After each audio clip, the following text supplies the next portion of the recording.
Traffic भी देखो बढ़िया है आज। आप लोग देख सकते हो पूरा पहाड़ वाला रास्ता है।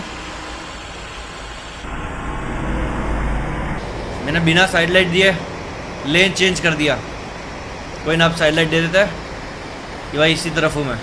अब हम लेफ़्ट वाले लेन में ही चलाएंगे थोड़ी देर के लिए, क्योंकि ये गाड़ी वाले सब स्पीड में जा रहे हैं ना। हमारा ट्रक यहाँ पे स्लो चलेगा, पहाड़ वाला रास्ता है, ब्रेक फेल हो सकती है। अगर आपको भी इसी तरह के गेम्स को अपने मोबाइल में खेलना है तो आज मैं पूरा प्रोसेस बताता हूँ कि कैसे खेले। उसके लिए आपको मेरी प्रोफाइल में जाना है, वहाँ आपको ये वेबसाइट में जाना है, वहाँ आपको ढेर सारे गेम्स मिलेंगे। जो भी आपको पसंद आए वो खेल लीजिएगा। धन्यवाद।